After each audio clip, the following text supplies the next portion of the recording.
Bonjour chers auditorices, je suis Louis Duruflé et bienvenue dans ce 5e épisode sur le matrimoine dans le Hainaut. Il y a 2 semaines, nous avons parlé de la transmission en entreprise avec Lydia Bachet, styliste. Aujourd'hui, nous allons aborder une thématique malheureusement impossible à ne pas mentionner quand on parle du travail des femmes, tant il s'agit d'actes que toutes connaissent dans le milieu, le sexisme en entreprise. Céline Delannoy, cadre dans le secteur textile, remarque que c'est un milieu particulièrement féminin, donc d'autant plus sujet à inégalité. Vraiment, je pense que c'est un univers féminin. Très honnêtement, en 17 ans, que ce soit chez UTT ou dans les autres entreprises pour lesquelles j'ai travaillé, la majeure partie des employés sont des femmes. Alors peut-être parce que j'ai beaucoup travaillé dans l'univers du prêt-à-porter féminin, puis de l'enfant, donc est-ce qu'il y a un affectif ? Et du coup, c'est beaucoup des femmes qui y travaillent. À la limite, quand on est dans le technique, il y a peut-être un petit peu plus d'hommes, mais je pense que de manière générale, il y a quand même beaucoup de femmes. Le milieu du travail, et ça n'est une surprise pour personne, est un milieu où s'exercent des rapports de domination. Liens hiérarchiques entre employés et dirigeants, cadres, non-cadres, ouvriers, contremaîtres, etc. C'est constitutif même de l'idée de travail, y compris dans les structures les plus horizontales, ou à l'inverse, dans les structures les plus bureaucratiques. À un moment donné, certains décident, et certains exécutent. Au travers de ce rapport inégalitaire fondamental, se glisse un ensemble d'autres rapports de domination. On a tous un exemple d'un collègue qui est proche de la direction et qui se voit accorder des faveurs. Ou d'un autre qui voit sa carrière évoluer plus vite. Et pas que pour des raisons objectives, de réussite qu'on pourrait mesurer. J'ai moi-même souvenir que des choses m'échappaient dans certains jobs, ou à l'inverse, que je me sentais être du bon côté de la direction parfois. C'est dans ces rapports de domination, formels et informels, que s'expriment des rapports de domination qui dépassent le cadre de l'entreprise. Sexisme, racisme, discrimination liée à la sexualité, à la religion, à la classe sociale, au lieu d'habitation. C'est pas vraiment des soucis, c'est que déjà on n'est pas toujours d'accord, et puis qui dit chef, dit grand chef, dit qu'ils comprennent pas toujours ce que vous faites aussi. En fait, en termes de, ils ont besoin de vous et ils comprennent pas toujours ce que vous faites. Ça peut créer des problèmes. C'est-à-dire qu'il faut savoir prendre son patron dans le sens du poil, comme on dit, quand on a des demandes. Prendre son patron dans le sens du poil. Ce témoignage que nous fournit Isabelle Sartier-Bon, ancienne ouvrière textile, exprime ce mélange de rapports de travail et de sexisme avec justesse. Sylvie Frémaux, designer coloriste dans le textile, devenue enseignante à l'école supérieure d'art appliqué au textile de Roubaix, explique aussi de quelle manière ça peut se passer dans une entreprise textile. On est dirigé par des hommes. Donc voilà.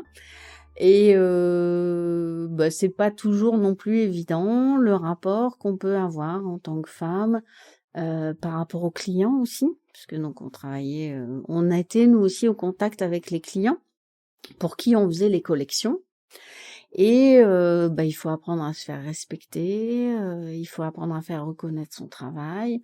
On travaillait énormément aussi avec les commerciaux, donc on avait des points de vue différents, puisque nous on avait une approche plus créative et eux ils avaient une approche où il fallait faire du chiffre, c'est-à-dire que on se devait de justifier dès qu'on sortait une collection s'il y avait des dessins qui ne se vendaient pas, pourquoi on avait fait ces choix-là, les résultats tombaient, et donc là c'est vrai que on était plus confrontés en fait à un monde masculin, donc ça c'est pas toujours aussi, quand on démarre en plus, moi c'était des gens qui étaient là depuis très longtemps.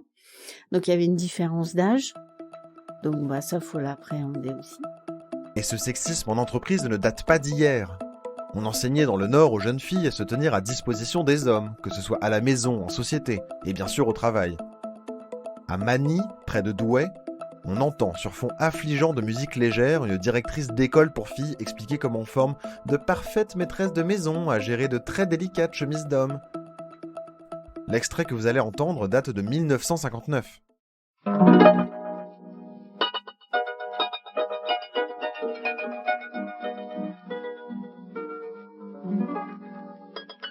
La première de ces pages féminines s'ouvrira sur le centre ménager et familial de Magny, où par un beau matin d'octobre, nous avons rendu visite à mademoiselle Gosset, directrice, qui nous a aimablement reçus et renseignés. Ces centres ont été créés par les houillères nationales pour les filles de nos agents des houillères, en vue de compléter leur éducation ménagère et d'en faire de parfaites maîtresses de maison. Et à quel âge peuvent-elles y rentrer? Ces élèves entrent au centre à l'âge de 14 ans. Nous les gardons 3 ans. L'enseignement dure pendant ces 3 années de 14 à 17 ans. Elles ont des cours pratiques et des cours théoriques. Et quels sont les cours pratiques? Cours pratiques, cours de cuisine. Les élèves apprennent les différentes techniques qui font la base de la cuisine, tout en tenant compte de l'hygiène alimentaire et du budget familial. Et peuvent-elles préparer des repas? Elles préparent leurs repas. Pas en première année, la première année consacrée surtout aux démonstrations de cuisine, mais elles préparent les repas en 2e et 3e année. Et elles les dégustent. Et quels sont les autres cours des cours de repassage? Cours de repassage, mais oui, elles commencent par le simple torchon de cuisine, serviette de table, et finissent par la fameuse chemise d'homme. C'est une chose très délicate. Très délicate et qui consacre, je crois, la bonne repasseuse. Nous avons ensuite des cours de ménage. Cours de ménage où les élèves, par petite équipe, entretiennent le centre. Elles ont la responsabilité, chacune, d'entretenir telle pièce, tel couloir. De ce fait, le centre est complètement entretenu par les élèves. Je me permets de signaler justement qu'il est très coquet et c'est ce qui m'a frappé en arrivant ici. Oui, nous essayons de leur donner un certain goût de fleurs, de bonne tenue, pour justement permettre cette bonne tenue dans leur future maison. Ce que vous pouvez d'ailleurs voir dans nos cités, puisque chaque maison est, mon Dieu, bien entretenue. Mademoiselle, comment préparez-vous ces jeunes filles à leur rôle de future maman? Eh bien, nos élèves ont des cours de puériculture. Elles se penchent avec beaucoup de tendresse sur notre baigneur modèle. Elles l'emmaillotent, le baignent, lui préparent des bouillies. Voyez-vous, cet ensemble d'enseignements nous donne un tout qui, je l'espère, aidera nos élèves à devenir de très bonnes ménagères qui seront, j'espère, appréciées par leur mari. Ah oui, j'en suis certaine. Des exemples historiques de sexisme en entreprise se retrouvent un peu partout. En faisant un tour aux archives nationales du monde du travail, on voit vite à quel point la place des femmes n'était pas la même que celle des hommes. Corinne Porte, directrice des archives, ouvre le bal avec les fiches d'employés de la SNCF. C'est ce qu'on appelle un registre de matricule. Donc un registre de matricule, c'est en fait une fiche récapitulative de toute l'activité professionnelle d'un salarié à l'intérieur de l'entreprise. Donc là, on est sur la fiche matricule d'une femme, mais encore faut-il le savoir, parce que en fait, le point d'entrée pour connaître la carrière de cette femme, c'est quand même d'abord le nom et le prénom de son mari. Donc, alors on a quand même Madame, c'est le premier indice. Mais après, on a Borne Ernest Pierre. Donc là, ça peut, si on va pas plus loin, ça peut prêter à confusion. Et après, on voit quand même né Cotineau. Alors vous voyez, c'est écrit nettement plus petit, Cécile Marie. Donc en fait, c'est la fiche matricule de Cécile Marie Cotineau qui est mariée avec Ernest Pierre Borne. Mais le registre matricule, voilà, ils sont tous faits de la même façon. Quand c'est une femme dont on décrit l'activité professionnelle, elle est toujours entrée par le nom de son homme. Et après, c'est intéressant de regarder un peu les métiers. Bon, souvent à cette période-là, on est au début du XXe siècle, elles sont garde-barrière. Garde-barrière, beaucoup. Et souvent, alors là, là, par exemple, elle est remerciée, mais souvent, elle n'est pas remerciée parce qu'elle a mal travaillé, etc. C'est parce que son mari, qui est également cheminot, a été muté dans un autre endroit, et elle est obligée de démissionner pour suivre son mari. Et après, elle retrouve ou pas un métier de garde-barrière où elle va aller. Voilà, donc c'est pas, alors, est-ce qu'on peut dire que c'est un salarié de seconde classe? Je ne sais pas. Après, il faudrait faire beaucoup d'études statistiques pour regarder, mais c'est vrai que elle n'est pas prioritaire dans l'emploi, quoi. C'est-à-dire, enfin, on n'a jamais vu dans les fiches matricules un cheminot qui était remercié parce qu'il suivait sa femme qui était garde-barrière ailleurs. Donc à partir de là, si vous vous travaillez sur ces registres en volume, vous pouvez effectivement, dresser des grandes typologies, admettons, de métiers des femmes, à savoir si, systématiquement, elles sont obligées de démissionner quand leurs maris s'en vont. Est-ce que quand elles sont veuves, admettons, elles peuvent rester dans l'entreprise ou pas et retravailler. Enfin voilà, il y a des tas d'études sur les femmes que vous pouvez faire à partir d'un document qui à l'origine n'est pas fait pour ça. Alors moi, il y a un autre document que j'aime beaucoup. Alors je vais laisser parler Marine parce que vous Marine connaissez mieux Huguet les- est responsable de l'accueil des publics des archives nationales du monde du travail. Ronéo, c'est une entreprise qui crée du matériel de bureau. Donc on peut imaginer ça maintenant, vraiment, ils vont créer des classeurs, des armoires pour ranger, enfin c'est exactement la même chose, mais sauf que là on est dans les années 60. Et donc ils faisaient vraiment tout, hein, la conception, la création, vraiment la création, la commercialisation. Et puis ils faisaient aussi de la pub. Ils faisaient eux-mêmes leur propre pub. Et donc là on est devant un prototype de publicité qui reprend le fameux film Les Demoiselles de Rochefort, et c'est présenté comme si c'était une chanson en fait, avec un dessin, et ce dessin montre des demoiselles du classement pour vendre en fait des meubles à classement. Et donc on est vraiment dans un stéréotype on va dire très d'une féminité comme ça, un peu joyeuse, un peu chanteuse, et puis alors, nous les archivistes ont généralement beaucoup d'humour, hein, donc nous quand on est tombé sur cette pub, ça nous a fait beaucoup rire, et ça a toujours beaucoup de succès auprès de tous les archivistes à qui on la montre. Donc, les demoiselles du classement ont bien du mal à retrouver leurs documents, sauf si elles utilisent les dossiers suspendus Ronéo. Il n'existe qu'une seule méthode de classement pratique et fonctionnelle, les dossiers suspendus Ronéo. Voilà, enfin c'est... Et là, c'est vrai que c'est vraiment une publicité qui est datée en fait, hein. Aujourd'hui, je pense que si Ronéo faisait ce type de publicité, je pense que Malheureusement, ça ne passerait pas. le sexisme est encore très présent dans la publicité. Un rapport de l'Observatoire de la publicité sexiste publié ce 21 janvier démontre que contrairement à une idée populaire, les publicités sexistes se sont renforcées au fil des décennies. Ronéo ne ressortirait probablement pas la même publicité aujourd'hui, mais on peut légitimement imaginer qu'il pourrait lancer une campagne tout aussi sexiste. Marine Huguet et Corinne Porte ont ensuite voulu me parler des munitionnettes. Donc les munitionnettes, c'est un surnom qu'on avait donné aux femmes qui avaient été employées en masse dans l'industrie au moment de la Première Guerre mondiale, tout simplement parce que les hommes étaient partis sur le front, mais qu'il fallait continuer à produire, et notamment des obus. Et donc on avait fait rentrer les femmes dans des entreprises. Ici on est face à un album qu'on a édité nous, les Archives nationales du monde du travail, il y a quelques années, au moment d'ailleurs des commémorations sur la Grande Guerre. Et en fait c'est à l'origine un album de photos qui a été commandé par une usine qui était l'usine de La Haye, et on voit vraiment ce sont des photos de commande, hein, ce sont des très très belles photos. Avec une mise en scène, parce qu'on voit vraiment qu'elles sont posées. Les femmes généralement ne regardent pas l'objectif, mais on voit que tout est figé en fait. Oui, c'est pas du tout des photos prises sur non, le fait. c'est des photos de commande, Réfléchi. voilà, réfléchies avec une belle lumière, avec on voit que leurs vêtements sont quand même relativement propres. Enfin, je pense que elles étaient pas forcément habillées comme ça au quotidien. Et donc page après page, on découvre en fait les femmes dans leurs ateliers avec leurs gestes de travail, voilà ce qu'elles faisaient vraiment concrètement de leur journée pour fournir des obus et différents matériaux de guerre en fait, hein, pour le front. Et ce qui est intéressant aussi, c'est que la plupart de ces femmes-là, après 1918 et l'armistice, elles ont été renvoyées à la vie civile. On disait que pendant la guerre, on avait besoin de bras et que maintenant il fallait des ventres, et que grosso modo, elles ont vraiment, on leur a demandé de retourner au foyer. Il y avait eu quand même pas mal de mouvements sociaux, notamment en 1917. Il y avait eu des mouvements de grève, etc.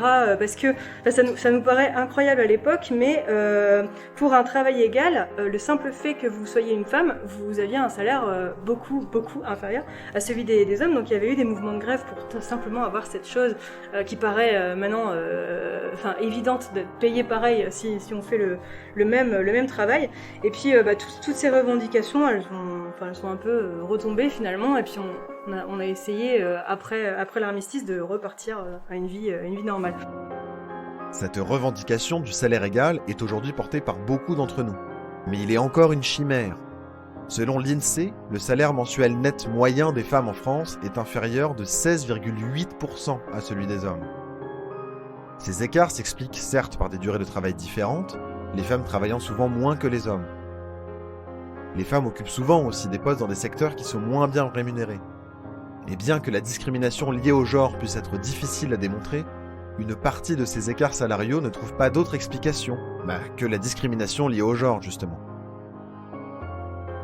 C'est pour montrer l'effort de guerre, c'est-à-dire que l'entreprise contribue à l'effort de guerre. Ses ouvriers sont partis au front, ils font leur travail de patriote pour lutter contre l'Allemagne.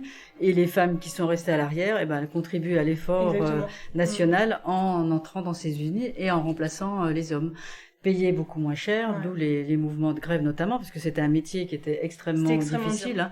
Parce que je me souviens plus, mais j'avais lu un article où le nombre pas de tonnes, mais de centaines de kilos qu'elle manipulait dans une journée par rapport aux machines sur lesquelles elle travaillait était relativement important. Et c'est vrai que si vous allez voir l'exposition virtuelle qu'on a fait sur notre site internet sur les femmes dans le monde du travail, vous verrez justement un tract d'une organisation syndicale au lendemain de la Première Guerre mondiale qui dit non, mais il faut renvoyer les femmes dans leur foyer parce qu'elles prennent la place des hommes. En creux, les salaires étant moins importants, ça va dévaloriser les salaires des hommes, etc. Et puis, la même organisation syndicale, vous avancez dans l'exposition virtuelle et vous arrivez vers la fin, donc plutôt vers la fin du XXe siècle, et la même organisation syndicale, vous voyez un tract de lutte d'égalité entre les hommes et les femmes pour l'égalité des salaires et du travail. Donc, on voit aussi au cours du siècle comment ont évolué les organisations syndicales sur la place de la femme dans le travail.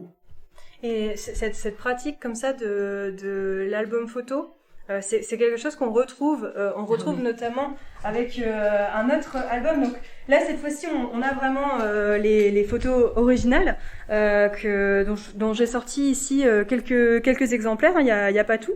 Et en fait, c'est un reportage photo de commande de cette entreprise qui est une filature textile, la filature Leblanc.